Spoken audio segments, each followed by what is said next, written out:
Let's talk about what bad DMs look like. So, the vast majority of sellers treat DMs the same way that they treat email. They're using it as a way to immediately pitch and try to ask for somebody's time. And this works against you, in fact. So, a lot of decision makers and executives do not accept connection requests from sellers or people who look like sellers because they know that the immediate action right after that is that they're going to receive a pitch and a request for their time. They're really busy and they don't have time to give you before you've even had the ability to establish a relationship or start a conversation or show them value.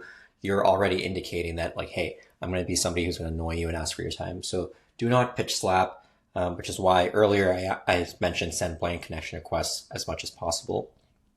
Once you do connect with them and you do want to DM them, that first DM should be something short and sweet and something that gets them talking with you and shouldn't be something that is a request for their time. You also want to try to avoid immediately sharing links as much as possible. The reason why I say this is I've noticed a positive correlation between sharing links in your first message and your message being moved to the other tab in LinkedIn, which doesn't get seen. The other thing I would say about DMs is DMs are essentially texts.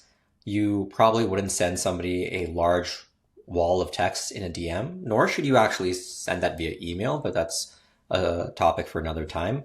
You want to make sure that your DMs and messages are very short and sweet and just start a conversation. I'll show you some examples of bad DMs that I've received that I've never opened or received or responded to. This is actually the first time I'm looking at them. And so I'm in my other inbox in LinkedIn. And so I don't mean to shame anyone here. I'm just showing you examples of not so great messages.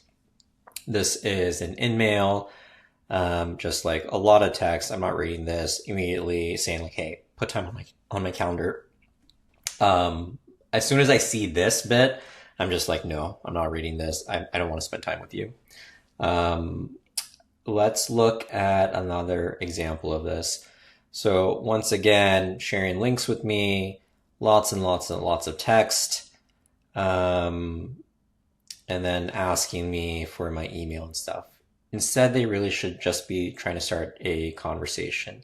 And so I receive tons of these effectively. They're all variations of the same thing, lots and lots of text, immediately pitching me, immediately asking for my time.